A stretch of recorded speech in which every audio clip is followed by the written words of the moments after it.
On July 5th, 1982, in Barcelona, Spain, two absolute titans of football went head-to-head in what many, and I mean many, still call the greatest World Cup match ever played. But this was so much more than just a game. It was a genuine battle of philosophies, a clash that would literally redefine the future of the sport. So let's dive in and break down how this one afternoon changed, well, everything. Football, as we know it, died on that day. Just let that sink in. Those are the words of Socrates, the legendary captain of that Brazilian team. It's an incredibly dramatic statement, right? But it just perfectly captures the massive stakes and the profound, lasting shock of the result we're about to get into. So, before a single ball was even kicked, this match was being framed as this epic struggle. On one side, you had the beautiful, free-flowing art of Brazil, and on the other, you had the disciplined, tactical system of Italy. It was a true clash of footballing cultures. And what did that look like? Well, on one hand, you have Brazil's famous Jogo Bonito, the beautiful game. It's all about rhythm, flair, creativity, and just relentless attack. And then on the other side, you've got Italy's Gioco all'Italiana, which is rooted in this rock-solid defense, tactical intelligence, and punishing any mistake your opponent makes on the counterattack. Two completely different worlds. Brazil came into this match as the undisputed, almost mythical favorites. They were undefeated, they'd already scored 10 dazzling goals in their first few games, and their squad? It was like a pantheon of football gods. You had the creative genius Zico, the elegant vision of Socrates, the power of Falcone. A lot of people just expected them to waltz to the title. And then there was Italy. They kind of stumbled into the second round. They drew all three of their first games and only got through because they scored one more goal than Cameroon.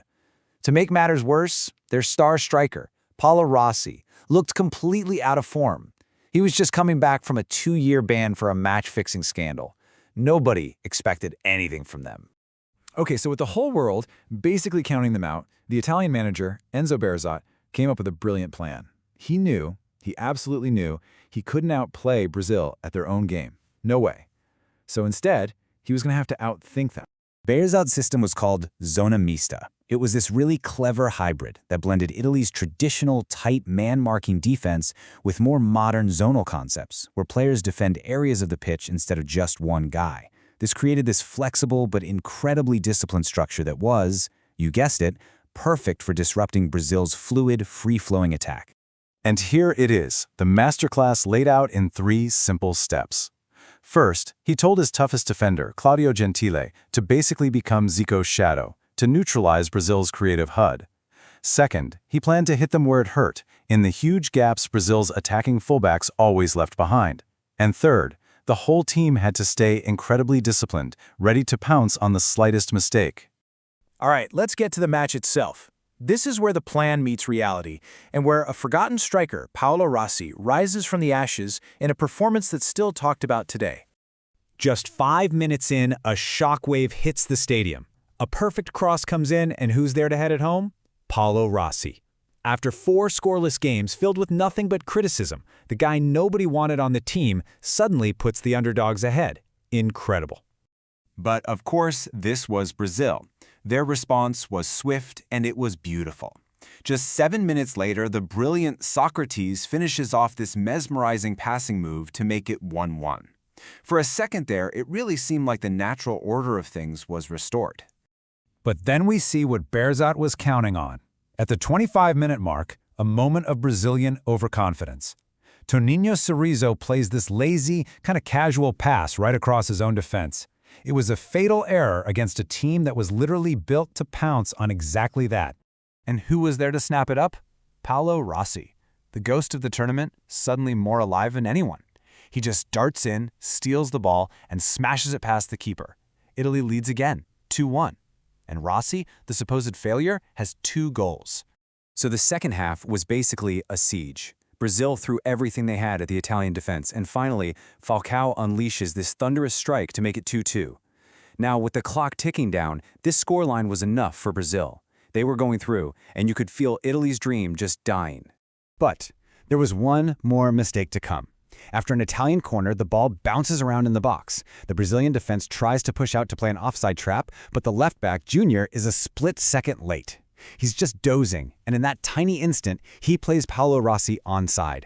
Rossi just swivels and hooks the ball into the net. A hat trick. Can you believe it? Italy leads 3-2 with just 15 minutes to go. The stadium, the entire footballing world, is just in complete and utter disbelief. And then, in the final moments, Brazil gets one last chance. A powerful header that is absolutely destined for the net.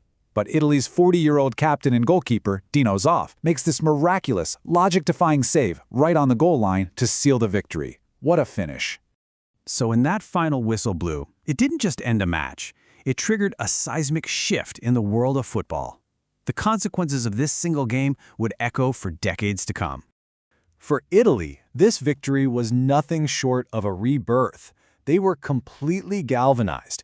They swept past Poland in the semis and then beat West Germany in the final to become world champions. And Paolo Rossi, the outcast, finished as the tournament's top scorer, winning the Golden Boot. What a turnaround. The paths of the two nations from that day on just diverged so sharply. For Brazil, it became known as the tragedy of Soria. It was a national trauma that actually led them to abandon their romantic attacking style for a much more pragmatic approach. But for Italy, it was a moment of supreme redemption and national unity. This quote really sums up the tactical legacy perfectly. It was no longer enough to just have the best, most artistic players. After this match, system, strategy, and discipline became absolutely crucial. In a way, the beautiful game was kind of forced to grow up. And that really leaves us with the ultimate question, doesn't it? Did this game kill the art and romance of football, just like Socrates claimed? Or was it the ultimate proof that a perfect plan, executed with courage and belief, can overcome even the most sublime talent? It's a debate that, all these years later, still gets to the very soul of the sport.